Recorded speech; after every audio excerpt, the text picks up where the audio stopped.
네, 안녕하세요. 저는 관광사업 파트를 맡은 박선영이라고 합니다. 네, 발표 구성은 다음과 같습니다. 우선 서론에서 강화도 활성화를 위해 관광사업이 왜 필요한지 여러 사례를 통해서 먼저 설명을 드리겠고요. 저희 패시브바이오팜이 새롭게 제안하는 관광 상품에 대한 소개가 있겠습니다. 본론으로 들어가서는 관광지를 어떤 기준으로 선정을 하게 되었는지와 코스 샘플 및 개별 관광지 설명이 있겠습니다. 마지막 결론으로는 저희의 관광 사업의 향후 계획과 기대 효과에 대해서 설명을 드리고 패시브바이오팜 홈페이지에 곧 들어가게 될 상세 페이지까지 저희가 소개를 해드리도록 하겠습니다. 네, 첫 번째로 관광 사업의 지역 활성화에 어떻게 이바지하고 있는가에 대한 사례들을 소개해드리겠습니다. 첫 번째 사례로는 일본의 사례인데요. 일본의 이시카와현 와치마시비 지구에서는 마을 전체가 하나로 조직되어서 관광객에게 호텔 서비스를 제공하고 있습니다. 이를 마을 호텔이라고 부르는데요. 다다미 방이 있는 오래된 집이 관광객들의 숙소로 작용을 하고요. 마을 주민들이 직접 재배한 식재료로 마을 호텔 식당을 운영을 하면서 마을 전체가 호텔 숙박업에 종사하고 있다고 생각하시면 될 것 같습니다. 뿐만 아니라 한지 만들기나 마을이 직접 재배한 허브 오일 마사지 등 여러 가지 프로그램도 진행 중에 있습니다. 네, 두 번째는 독일의 사례입니다. 독일 바이어 포도주 마을은 지속 가능한 농업을 만들기 위해 마을 전체가 노력 중에 있습니다. 마을 주민 전체가 농촌을 살기 좋은 생활 공간으로 가꾸고 안전한 먹거리 생산을 위한 청정 환경을 만들기 위해서 활동을 하고 있다고 합니다. 그 덕에 이곳은 매년 5만 명이 넘는 관광객이 이곳을 찾고 있고요. 마을 사람들 간의 꾸준하고 활발한 소통으로 아름다운 이 마을을 유지하기 위해 애쓴다고 합니다. 네, 세 번째 사례는 국내 사례인데요. 바로 김제시의 사례입니다. 김제시에서는 도시민을 유치하기 위해서 농촌 치유 프로그램을 진행 중에 있습니다. 김제시 농업기술센터에서는 현대인의 스트레스를 해소하고 심신을 회복하는 활동에 초점을 맞추어서 체험 관광을 실행하고 있습니다. 네 번째는 전라북도의 사례입니다. 전라북도에서는 생생마을이라는 체험 관광이 가능한 마을인데요. 도레미를 마을 같은 마을이라고 생각하시면 됩니다. 이 마을을 여러 개 조성을 하여서 관광객을 유치 중에 있고 그 결과 100만 명이 넘는 관광객을 유치하는 것에 성공을 했습니다. 또한 생생마을 885개를 조성하여서 활발히 운영 중에 있다고 합니다.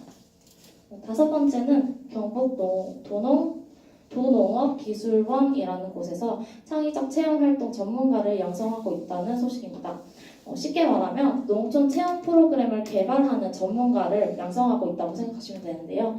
이를 창의적 체험활동 지도사라고 하고요. 특히 창의적 체험활동 지도사 2급을 양성 중에 있다고 합니다.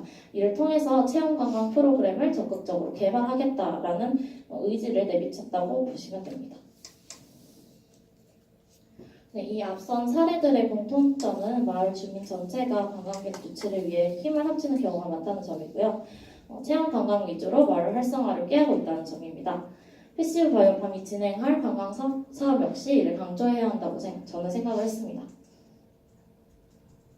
문화체육관광부가 2018년 올해 관광도시로 인천 강화군을 선정을 했고요. 이에 대한 강화군의 입장은 감성으로 살아 숨쉬는 역사문화 도시를 실현할 계획이다 라는 뜻을 발표를 했습니다. 저희의 새로운 관광사업 역시 이 목표와 부합해야 한다고 생각을 했습니다. 따라서 저희 모조가 제안드리는 패시브바이오팜의 새로운 관광사업의 큰 틀은 2019년 새로운 관광 트렌드에 맞는 강화군만의 특별한 투어 코스입니다. 또한 이에 대한 궁극적인 목표는 감성으로 살아 숨쉬는 역사문화도시 강화입니다. 패시브바이오팜의 새로운 관광사업의 이름은 강화 미리 투어인데요. 이 뜻은 바라 현미로 유명한 마을 강화의 건강함을 목표다. 혹은 강화 투어로 관광을 미리미리 챙기다 라는 이 두 가지 뜻으로 해석이 될 수 있습니다.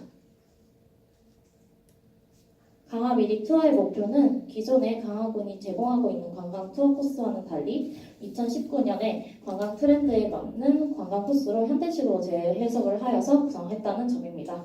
또한 강화군의 역사 문화적 요소와 자연 경관의 매력도를 높이고 더 많은 관광객 유입을 이끌어내는 것이 목표입니다. 뿐만 아니라 강화 특산물을 활용한 체험 학습을 통해서 특산물에 대한 긍정적인 인식을 심어주고 강화도로 트래픽 증대 및 강화 특산물의 판매량을 증가시키고자 합니다. 네, 이제 본론으로 들어가서 강화 미리 투어의 관광지 선정 기준에 대해서 발표를 해드리겠습니다.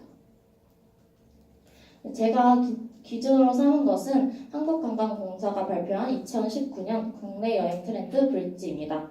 이 트렌드의 뜻은 일상과 여행이 서로 연결되어서 전환이 쉽고 언제 어디로든 떠날 수 있다입니다. 브릿지는 다음과 같은 약자들인데요. 구체적으로 그 뜻을 살펴보면 베이비붐 세대부터 밀레니얼 세대까지 모두가 함께 즐겁다. 다양한 액티비티와 즐길거리를 체험하다. 영상에서 본 그곳으로 떠나고 나의 기록을 영상으로 남기다. 음식과 맛집을 찾아다니며 미각과 시각을 만족시키다. 특별하지 않은 날에도 일상처럼 언제든 여행을 즐기다. 심리적, 물리적으로 가까워진 강원에서 여행을 즐기다라는 뜻인데요. 마지막 이스트코스트의 경우에는 평창 동계올림픽 이후에 관광지로 급부상한 강원의 긍정적 전망 때문에 관광공사가 선택을 한 것인데요. 저는 이 강원과 강화가 관광지로서 매우 많은 공통점을 가지고 있다고 생각을 했기 때문에 강화공만의 트렌드로 각색을 해보았습니다. 이는 뒤에 설명을 추가적으로 드리도록 하겠습니다. 네, 첫 번째 트렌드는 다세대 가족여행입니다. 최근 SNS상에서 가족여행이라는 키워드가 굉장히 떠오르고 있는 추세인데요. 세계 최대의 영상 채널인 유튜브에서 역시 할머니와 함께하는 여행, 아버지와의 여행 이런 컨텐츠들이 매우 큰 인기를 끌고 있다고 합니다. 따라서 이러한 흐름에 맞춰서 국내 주요 여행사들 역시 효도 관광 상품 마케팅에 주력하고 있습니다.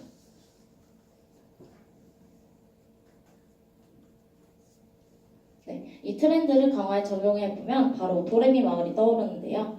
도레미 마을에서는 할아버지 할머니 건강을 위한 건강식에서부터 아이들의 체험 활동까지 다양하게 가능합니다.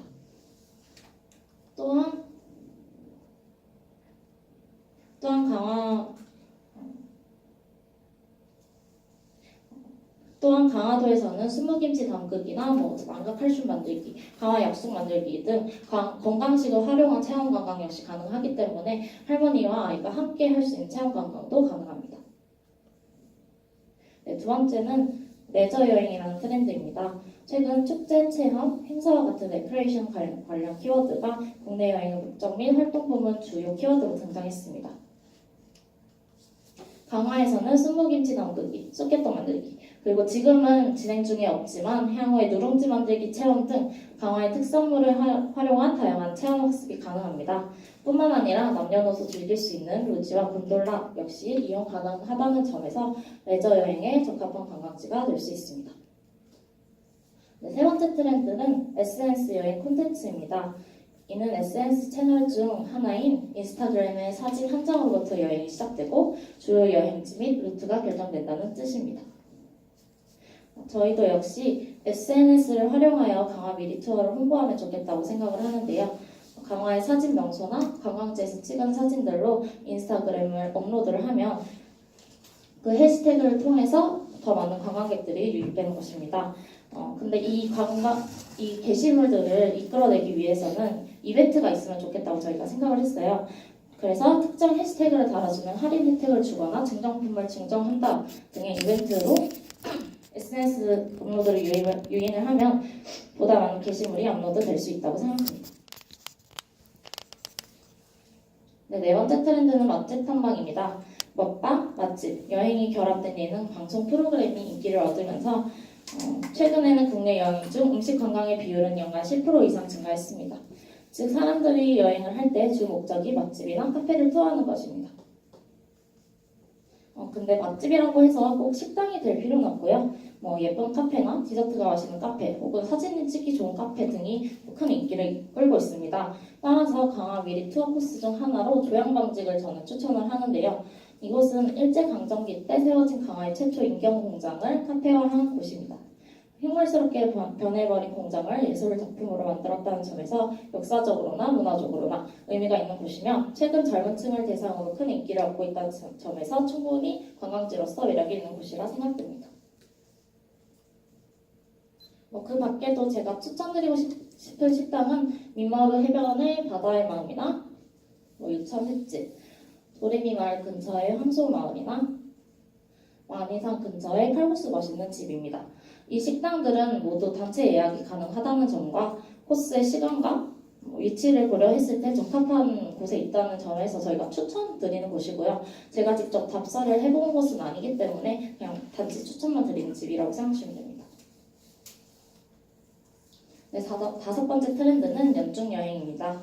2019년에는 일상과 멀리 떨어져 있지 않은 친숙한 곳으로의 여행과 함께 비수기, 주중, 주말 구분 없이 여행을 떠나는 연중 여행 트렌드가 지속될 전망입니다. 강화는 김포시와 접근성이 좋은 편이고 만약에 연륙교가 건설이 된다면 인천국제공항과의 접근성 역시 매우 좋기 때문에 1박 2일이나 당일 코스로 여행하기 매우 좋은 곳이라고 생각을 합니다. 다만 저희가 한 가지 주의 깊게 봐야 할 점이 이제 강화도로 연결되는 연륙교는 2030년에 완공이 될 예정이기 때문에 이를 단기적인 관점에서 보면 안 되고 장기적인 관점에서 관광 효과를 기대하는 것이 좋을 것이라고 생각을 합니다. 그래도 만약에 연륙교가 건설이 되면 인천공항을 경유하는 외국 관광객들 혹은 인천 거주민들 많은 인원이 강화도로 유입이 될 수 있다고 생각을 하고요. 이는 관광 사업에 큰 활력을 줄 것이라고 생각을 합니다. 네, 마지막 트렌드는 강원도 여행입니다. 평창 동계올림픽 개최를 계기로 강원으로의 교통편이 좋아지면서 수도권으로부터 접근성이 되게 좋아졌고요. 우수 숙박시설을 갖추고 있는 관광 인프라가 개선되었다는 점에서 이제 이번 관광 트렌드에 강원이 포함이 되었습니다. 저는 이 장점들이 강화군과의 공통점이라고 생각을 했기 때문에 강화군 역시 충분한 발전 가능성이 있다고 생각을 합니다. 따라서 이스트 코스트가 아닌 인조이브 강화, 즐거운 강화 여행이라는 새로운 트렌드를 만들어 보았습니다. 강화에는 도레미 마을을 포함한 여러 마을의 숙박시설이 이미 확충이 되어 있다는 점과 연륙교가 건설된다면 접근성이 더욱 좋아진다는 점에서 향후 관광 인프라가 개선될 가능성이 매우 높은 곳이라고 생각합니다. 따라서 최종적으로 강화의 브릿지는 다음과 같습니다. 네, 이 트렌드를 기반으로 짠 저희 코스 샘플을 보여드리도록 하겠습니다. 강화 미리 투어는 크게 1박 2일 투어와 당일치기 투어 이렇게 두 가지로 나뉘는데요. 1박 2일 투어는 1일차 두 가지, 2일차 두 가지 이렇게 네 가지를 조합을 해서 총 ABCD 코스로 나뉘고요. 또한 당일치기 코스는 역사 투어, 선무도 투어, 레저 투어 이 세 가지로 나뉘기 때문에 도합 7가지의 투어 코스를 준비를 해보았습니다. 네, 1박 2일 코스 1일차부터 소개를 해드리겠습니다. 1일차에는 선택 1번과 선택 2번이 있는데요. 선택 1번의 경우에는 도레미 마을 체험학습장에서 체험학습을 진행을 한 뒤에 도레미 마을에서 제공하는 중식을 먹습니다. 그 뒤에는 조형박집 카페를 가서 1시간 동안 카페에서 구경을 하고요. 그 근처에 강화 풍물시장이 있어서 5분 거리에 있거든요. 여기에 가서 또 시선 구경을 합니다. 그 이후에 역사박물관으로 가서 큐레이터의 설명을 들은 후 다시 도레미 마을로 돌아와서 숙소 배정을 받습니다. 그 이후에 바베큐 석식이 있고요. 근데 바베큐 석식 이후에는 쑥뜸이나 강화도 관광식품 관련 교육이 있는데 이게 어떤 거냐면 저희 그 방문했던 쑥뜸 건조장의 사장님, 네, 선생님이 오셔서 쑥뜸을 어디에 뜨면 좋은지, 뭐 어디 아플 때 어디 떠라 이런 식으로 교육을 해주는 거고요. 물론 판매도 같이 합니다. 그 다음에 강화도의 순무나 뭐 현미, 누룽지 등의 건강식품에 대한 교육을 진행을 합니다. 그 이후에 30분간 이제 패시바이오판만의 제품을 판매하는 시간을 가지도록 할 거고요. 그 이후에 캠프파이어가 있는데 이거는 단체 고객 대상으로만 진행을 할 것입니다. 네, 두 번째로 강화 미리 투어 1박 2일 코스 중 1일차 선택 2번에 대해서 소개를 해드리자면 앞선 스케줄은 동일하고요. 다만 달라지는 것이 있다면 강화 역사 박물관이 아닌 강화 평화 전망대로 바뀐다는 점이고요. 그 뒤에 스케줄도 동일합니다. 네, 두 번째로 강화 미리 투어 1박 2일 코스 중 2일차 선택 1번을 소개해드리면 아침에 일어나서 도레미 마을에서 제공하는 조식을 먹고 강화 시사이드 리조트에 가서 곤돌라와 로지 체험을 합니다. 그 이후에 근처 중식을 먹고 성모도로 이동을 해서 성모도 수목원으로 산림욕을 즐기러 갑니다. 그리고 그 근처에 있는 민머루 해변에서 해변을 즐기는 코스로 진행을 할 것입니다. 네. 2일차의 선택 2번의 경우에는 시사이드 리조트를 가는 것이 아니라 만이산으로 가서 기체험을 하고요. 그 다음 근처에 중식을 먹고 다시 성모도로 이동을 해서 수목원을 가고 민마루 해변을 가는 등 앞장 코스와는 동일합니다. 네. 그 다음 당일치기 투어의 역사 투어의 경우에는 일단 체험학습을 진행을 한 뒤에 중식을 먹고요. 잠시 휴식을 가진 뒤 교육을 받습니다. 그 뒤에 30분간 또 패시바이오팜 제품을 판매를 하고요. 그 이외에 역사박물관으로 이동한 뒤에 강화 평화전망대도 추가로 이동을 합니다. 그 뒤에는 석식을 먹습니다. 저희는 황소마을을 추천하는데요. 이 마을이 시내 쪽에 있기 때문에 교통이 편리하다는 점과 나중에 귀가를 할 때 어디로든 이동하기 쉽다는 점에서 저희가 이거 추천을 하고요. 그리고 강화에서 가장 큰 단체 식당이라고 얘기를 들어서 추천을 드립니다. 네, 두 번째는 레저 투어인데요. 앞선 스케줄은 동일하되 역사박물관과 평화전망대가 아닌 시사이드 리조트 만이산으로 이동을 합니다. 그 다음에 석식은 그 근처에 칼국수 맛있는 집을 추천을 드립니다. 네, 세 번째는 성모도 투어입니다. 성모도 투어도 패시바이오팜 제품 판매까지는 동일한 스케줄로 진행을 하고요. 성모도로 바로 이동을 해서 성모도 수목원에서 산림욕을 즐기고 민마루 해변으로 이동하는 다른 버스를 가지고 있습니다. 석식은 그 근처 민마루 해변 근처에 바다의 마음이나 유천 횟집 등을 추천을 해드리는 바입니다. 네, 다음으로 이제 개별 관광지에 대해서 상세하게 설명을 드리겠습니다. 네, 도레미 마을은 아시다시피 아름다워서 또 오게 되는 섬이라는 뜻을 가졌습니다. 강화도 특산물을 활용한 여러 가지 체험 활동이 가능하다는 점이 아주 큰 장점으로 작용을 합니다. 또한 쑥박이 굉장히 완충되어 있고 누룽지 체험이나 순무김치 담그기 체험 등 패시바이오팜과 연관된 활동을 하기 좋다는 점이 큰 장점이라고 생각을 합니다. 네, 다음으로 강화역사박물관인데요. 이곳은 선사시대부터 근현대까지의 유물들을 볼 수가 있고요. 가능하다면 큐레이터의 설명에 따라서 강화 역사에 대해 공부할 수 있다는 점이 장점입니다. 네, 다음으로는 성모도 수목원입니다. 성모도 수목원은 성모도 여행 코스에 활용될 곳으로서 강화의 자연을 느낄 수 있고 산림욕을 할 수 있다는 점에서 어린아이부터 노인들까지 타겟팅할 수 있는 관광지라고 생각을 합니다. 네, 조양광직은 앞서 말씀드렸다시피 역사적으로 의미가 매우 있는 곳이고요. 젊은 층으로부터 큰 인기를 얻고 있기 때문에 저는 SNS 마케팅에 대한 활용도가 굉장히 높은 곳이라고 생각을 합니다. 강화 풍월시장은 도민마을과 가까워서 접근성이 매우 좋고요. 강화도의 전통시장으로서 의미가 있는 곳입니다. 강화 평화전망대는 매우 역사적인 의미가 있는 곳인데요. 강화군이 최북단에 위치해 있기 때문에 이곳은 아이들의 교육적으로도 혹은 실향민들에게도 충분히 의미가 있는 곳입니다. 강화 시사이드 리조트는 저렴한 가격에 루지와 곤돌라 체험이 가능하다는 점에서 매우 인기가 있는 곳인데요. 루지는 아이를 동반한 가족여행에 타겟팅할 수 있고 곤돌라는 연령에 구애받지 않는 관광지가 될 수 있다고 생각을 합니다. 네, 민마루 해변은 성모도의 아름다운 바다를 볼 수 있고 선택적으로는 갯벌 체험이 또 가능하다는 점에서 매력도 높은 관광지라고 생각을 합니다. 만이산은 또 전국적으로 기 체험으로 굉장히 유명한 산입니다. 전기가 가장 많이 흐르는 산 중 하나로 손꼽힌다는 점에서 관광을 생각한 강화미리 투어에 적합한 곳입니다. 네, 다음으로 저희 관광 사업이 향후 어떻게 계획될지 또 기대 효과가 어떤 것을 가지고 있는지에 대해서 설명을 드리도록 하겠습니다. 이것은 이제 강화 문서에 전달을 할 때 저희가 타겟팅한 기대 효과이기 때문에 이 부분은 대표님께는 전달하지 않는 방향으로 했으면 합니다. 네, 향후 계획 및 기대 효과에 대해서 설명드리겠습니다. 일단 한국관광공사가 발표한 2019년 관광 트렌드 브릿지에 발맞추어서 트렌디하고 테마가 있는 관광지로의 이미지를 얻을 수가 있습니다. 이를 통해서 트렌드에 민감한 20, 30대를 유도를 할 수 있다고 생각을 합니다. 두 번째로는 세대를 아우르는 체험 프로그램으로 어린아이부터 노인들까지 함께 아우를 수 있는 강화로의 발돋움이 가능합니다. 이를 통해서 아이부터 노인들까지 모든 세대의 관광객을 유치할 수 있다는 장점이 있습니다. 세 번째로 2018년 올해 관광도시로 선정된 후에 책임감 있게 변화해가는 이미지를 얻을 수 있습니다. 네 번째로 수모나 바라, 발효, 현미 등 강화도만의 특산품과 기술을 관광객들에게 알려서 자연스럽게 패시브 바이오 판매 제품을 홍보할 수 있습니다. 다섯째로 강화도의 농촌 체험 마을인 도림마을을 시작으로 강화도의 체험 마을 전체가 자연 친화적 체험 관광 현장으로 발전할 수 있습니다. 이는 체험형 마을에게는 더 많은 관광객을 유치시킬 수 있습니다.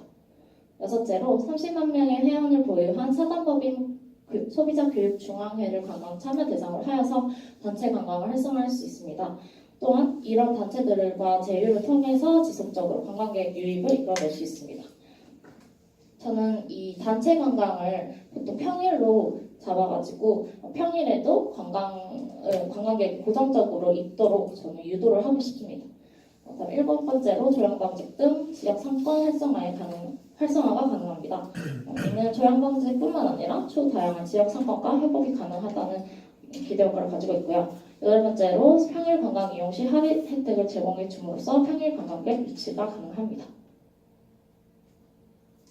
네, 다음으로 저희가 앞서 만든 개별 관광지 설명이나 투어 코스를 시각화하여서 상세 페이지에 적용한 사례를 보여드리겠습니다. 일단 첫 번째로 A 코스는 다음과 같습니다. 이 부분부터는 별다른 설명 없이 시각화한 자료를 보여드리도록 하겠습니다.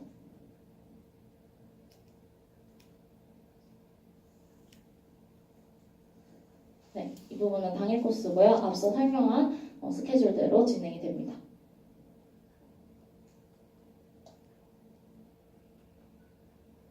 네, 그 다음은 개별 관광지 설명인데요. 저희가 이 부분은 사진을 따와서 만든 것이기 때문에 저작권 문제가 있다고 생각을 해요. 그래서 추후 6조가 직접 촬영 후 교체했으면 좋겠습니다. 네, 이 부분도 아까 앞서 설명드렸던 개별 관광지 설명과 동일합니다.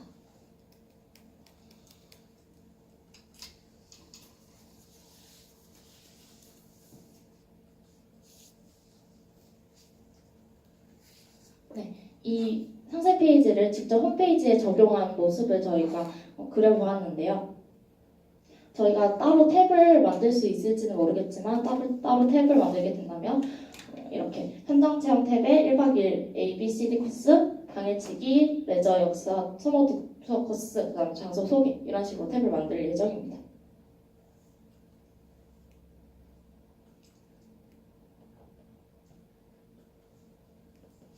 장소 소개는 이렇게 한 줄로 다 들어갈 계획입니다. 네, 이상 발표를 마치겠습니다. 감사합니다.